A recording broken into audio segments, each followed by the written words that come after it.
And we are live. Guys, this would actually be my first live match preview. This will be the 8 match preview of the 2022 World Cup so far. And we are here to talk France versus Australia.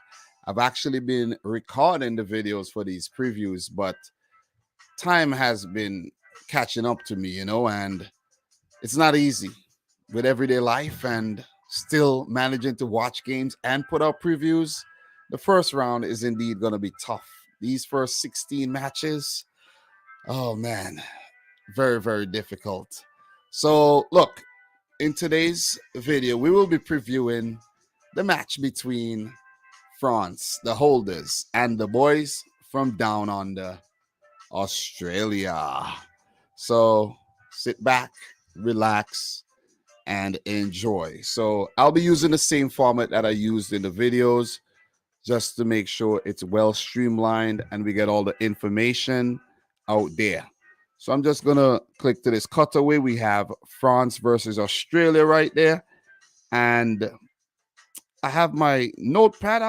I'll be reading the information from the notepad, and then we're going to get into some more discussion-based, opinionated pieces as well during this stream. So the holders, France and Australia, as we know, were drawn in Group D alongside Denmark and Tunisia. Denmark do take on Tunisia tomorrow as well, and that promises to be a mouth-watering affair. So in terms of how each team qualified, both France and Australia, I think we could make this a little bigger, right? Yeah, we could make this a little bigger so it could be more visually appealing. Yeah, I like that. I like that a lot better. So look, the 1998 hosts and current holders, France, they topped their European World Cup qualifying Group D ahead of Ukraine, Finland, and Bosnia and Herzegovina. They didn't lose a single match in the process. And remember, France hosted and won the 1998 World Cup, and they failed to actually defend their title in 2002. So they'll be looking to come back with a vengeance this time around. So as for Australia, they love to actually do things the hard way. We know this. And after they topped their second round group in the AFC qualifiers, they then came in third in the third round behind Saudi Arabia and Japan, and had to go into the fourth round where they got the better of the UAE, and then had to go into the Inter-Confederations playoffs to play against Peru. I had already given up on Australia. I didn't think they would have made the cut, but they went on to dismiss Peru on penalties. Amazing, but very exhausting if you're an Australian fan, having to actually keep up with what the Aussie team be doing, because when things seem like it's going well and it's going to be an easy road to qualification, they always somehow just takes they take the long way, and I don't know why they do that. So let's get into some of the best moments for both France and Australia, and we're going to talk a bit about the managers and so on and so forth. So look, for France, they're back for their 16th World Cup under Didier Deschamps, who has been in charge of the French national team for 10 years now. So he was appointed in 2012.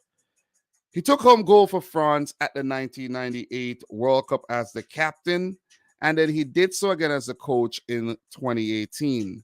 So, look, with a star-studded squad, spearheaded by the likes of Kylian Mbappe, Antoine Griezmann, and co., Didier Deschamps' biggest challenge is to avoid falling victim to the champions' curse like they did in 2002 when they were last reigning champions. And guys, we know the last 4 European teams that won the World Cup all failed to advance to the knockout phase. And we're talking about Italy in 2010, Spain, well, first France in 2002, then Italy in 2010, Spain in 2014, and Germany in 2018. I can't believe this, man, but it happens. It really do happens, man. The champions curse is a real thing. It is indeed a real thing. It's strange, but it's real, which is really, really weird. And look, just to discuss that a bit more, I didn't predict France to get knocked out in the group phase, but all the things that's been happening to the French national team before the World Cup is just weird. No Pogba, no Kante, and we're gonna get into the players pretty soon. But it's just insane, man. It is just insane when you think about it. That everything is just happening in anything, all the adverse situations that actually happen. The Ballon d'Or winner, you need the Ballon d'Or winner at the World Cup. He missed the last World Cup because he wasn't actually picked. And then when he's actually picked, he's injured. These are signs. These are all signs, man. You know. So look, for Australia, they're making their sixth World Cup appearance, and they're under the tutelage of Graham Arnold. And after a few stints as assistant manager and caretaker, he actually took over officially in 2018. So, look, after Australia had a 32-year hiatus from the tournament, they actually made it to the round of 16 in 2006. That was actually the first time I saw the Australian team play with Mark Viduka and Mark Bresciano and Harry Kuehl and all those really good players they had in that golden generation. Australia's challenge will be to get out of the group, which is something that they have failed to do on the last three attempts. So could they do it in a very tricky group with France, Denmark, and Tunisia? Guys, sky's the limit, man. That's how I like to put it. And it's setting up nicely with the holders in the group and everything. Man, anything could happen. Anything could happen indeed. So, look, next we're going to actually talk about the Legend Appreciation Post. Let's take some time to appreciate some of the legends that played for both France and Australia. So for France, I chose to go with Lilian Thuram, and he was actually born in the French Caribbean island of Guadeloupe, and the big defender remains Le Bleu's most capped player ever with 142 caps.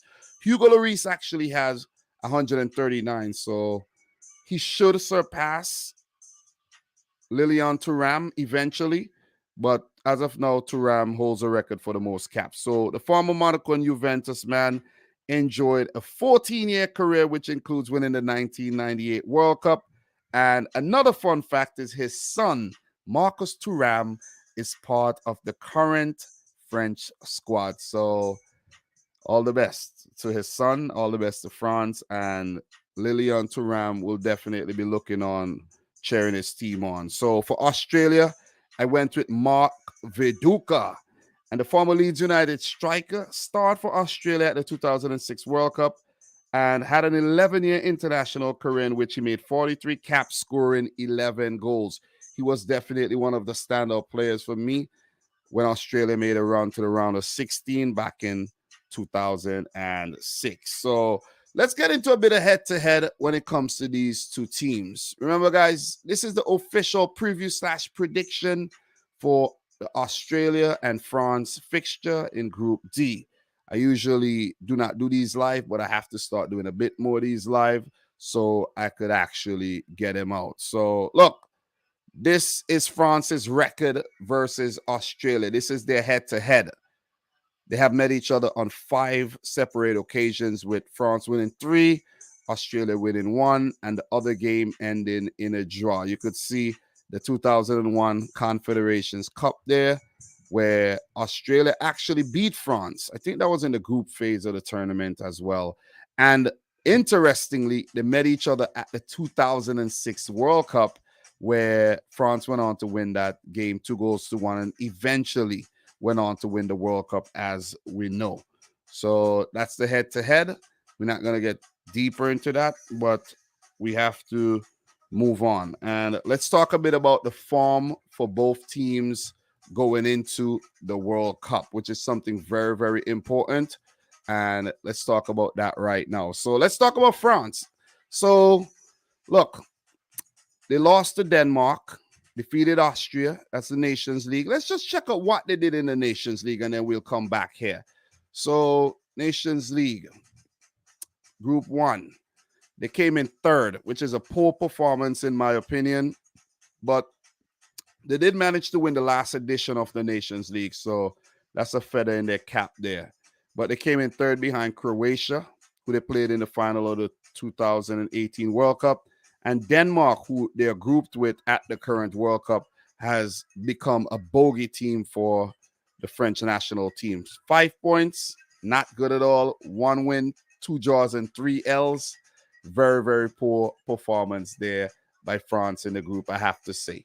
But look, is this any indication of how they'll do at the World Cup? Maybe, and maybe not. Played a few international friendlies against the Ivory Coast and South Africa, won those. And they did the other matches in 2022 are the games in the Nations League. So they take on Denmark next, followed by the match against Tunisia, which is going to be a huge, huge game. So look, so form coming into the World Cup, and the fact that they have to deal with all these injuries does not help at all. So let's check out Australia and their form coming into the World Cup. So from, a couple of wins, but if you check the teams that they beat, are teams that they should beat, right? But actually not the Peru game, not the Peru game. They didn't actually beat Peru in normal time. It took penalties, but they should beat New Zealand. They should beat the UAE and Jordan, right? Lost to Saudi Arabia in FIFA World Cup qualification and lost to Japan, and that made things very hard for them. And that draw versus Oman, I think, they just love to make things hard for themselves. Do not take your eye off this Australian team. I think they could go out there and they could do something. I think they could do something. Never mind what I'm going to predict. Australia, they have a chance in this group. I just want to put it out there. I'm not predicting them to get out, but all my predictions are not, gospel. It's not what's going to happen. I'm very realistic when it comes to that. So, look, let's actually move on and let's talk about players to watch for both teams. And let's start with France. Let's go with France. This beautiful article that I found on The Guardian, I absolutely love it. Look, guys, for France, players to watch, all the players in the squad, every single player in the squad, they have to give account for themselves because this is a crucial World Cup for them coming into the tournament as holders.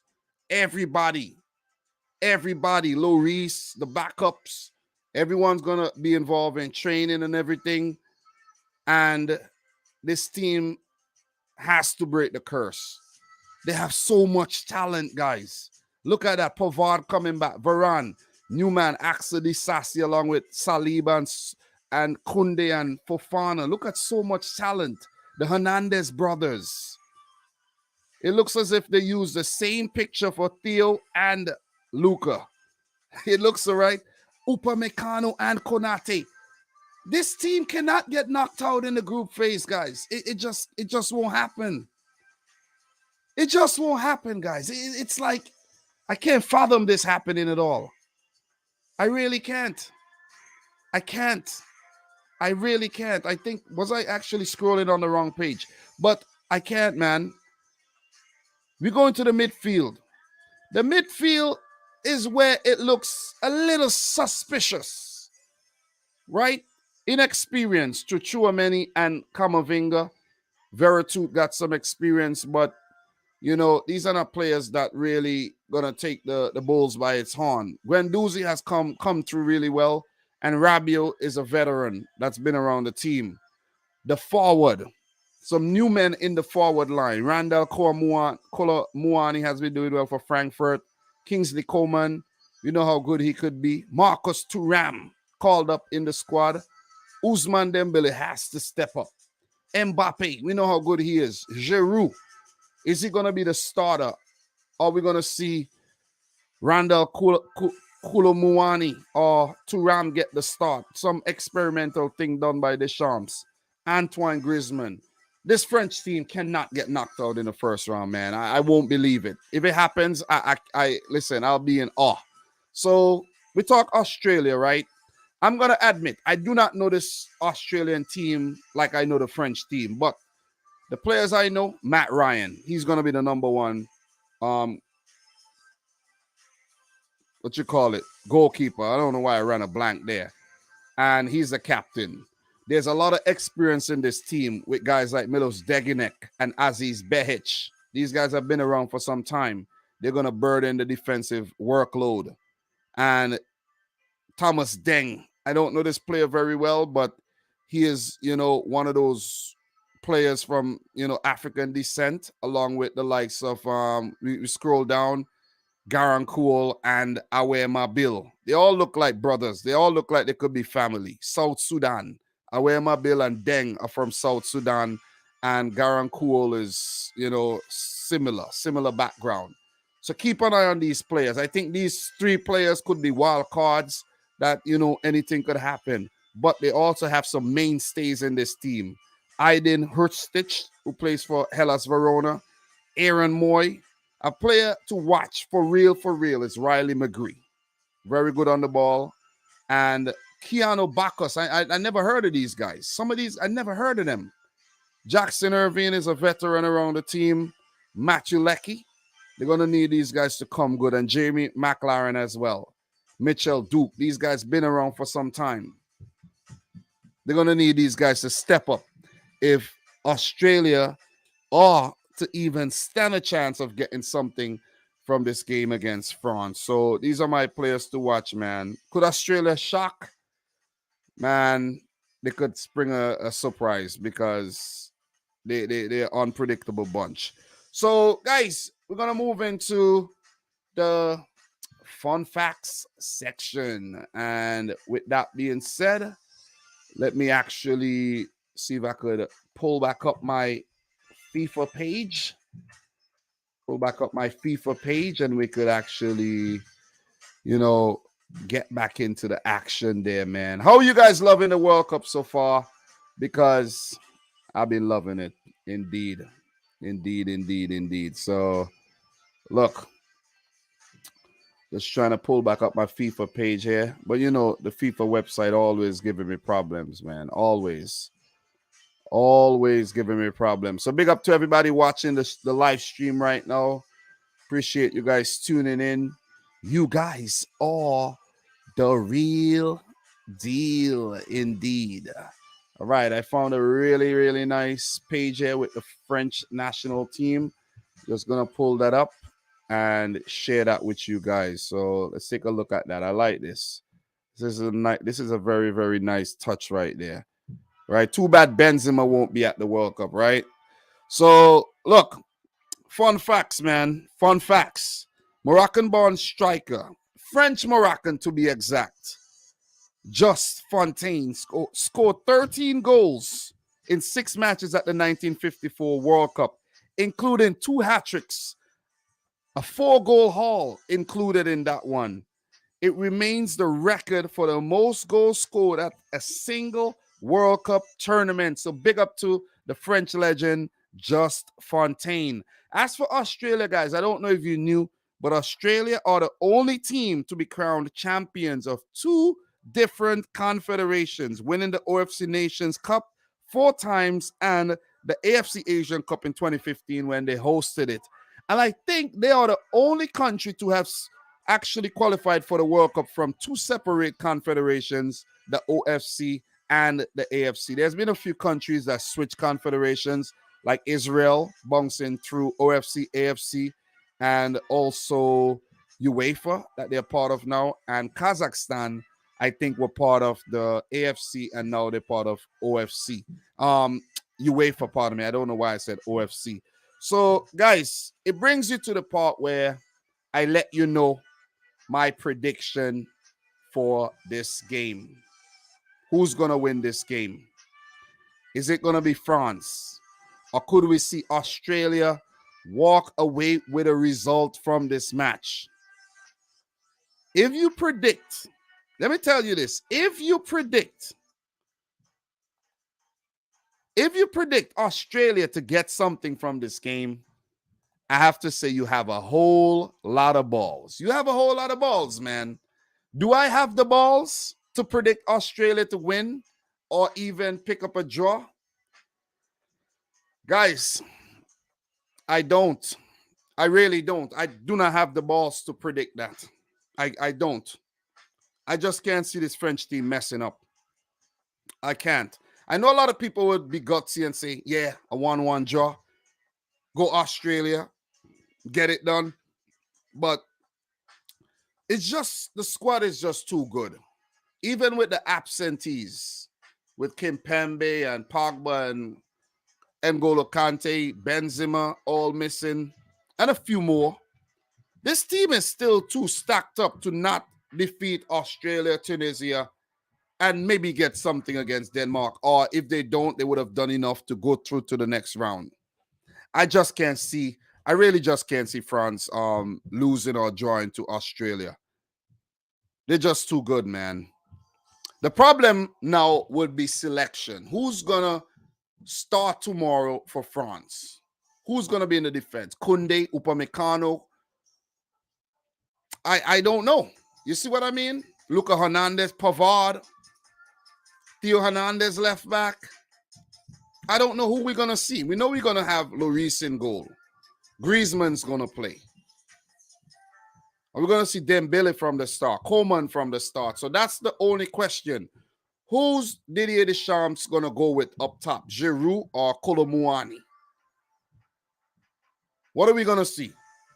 If he gets it wrong, then we may see an Australia result, a 1-1, 0-0, or even a 2-1 win for the Aussies, because the last time around, they managed to equalize, and then France took the lead again. So we can't write off Australia at all. But I do not have the balls to predict them to win the game at all. I really don't. And I don't have the balls to predict them to draw. This French team is too good. And I just can't fathom them fall into the victim's curse twice. If they do it, it would be ridiculous. Like, how could you not get out of the group twice as champions? They have to break the curse. They started it, they have to break it. They absolutely have to break this curse. I don't think they're going to win the World Cup again. Who knows? Could they? Who knows? But I just don't see them getting knocked out in the group stage. I don't. So I'm going to go for a 3-0 win for France. I think, they're going to go out there, do their thing, play some exciting, attractive football, and they'll get the better of Australia. If not, see Australia shithouse their way to a draw or pick up all 3 points. And then we would begin to maybe believe that the champions curse could happen again. So, guys, question of the day. Who wins the World Cup for you this time around? That was not actually the question. The question is, who was your favorite footballer growing up? Mine was actually Gabriel Batistuta. When I used to play football, in my mind, I used to say I'm Gabriel Batistuta, the great Argentinian forward there. So I don't know why I said who. I don't know why I said what I said for the first question, but if you want, you could actually answer it too. But I've had a long day though. But who was your favorite footballer growing up? Mine was Gabriel Batistuta. Let me know your predictions in the comments. This will be a live preview. I will have to do a few more like this, but preparation went into this as well. But it's just that I just don't have the time because it's just 4 games every day. It's going to be very, very difficult to keep up with, though. So, guys, thanks for tuning in to yet another one. I don't want to leave just yet, but I'm going to give this a bit of replay value. It's only 25 minutes, and I think that's good enough. All right? So, like the video if you haven't yet done so. Let me know if I missed any major talking points down below. If you enjoy the video, make sure you hit the thumbs up button. And from your boy, Dominic Rich, until next time, peace out. Rich Squad. Damn. This beat slaps. This beat slaps.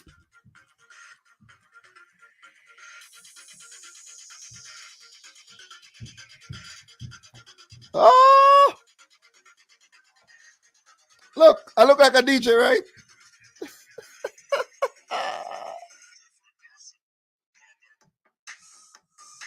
Anyways, guys, peace out, man. Much love, much respect to everybody watching the streams and supporting the thing. I'm going to call it a night. All right. I still have a lot of matches to prepare for Wednesday and Thursday, but first session A to D complete. All right. Peace. I feel proud of myself, I have to say. I feel proud.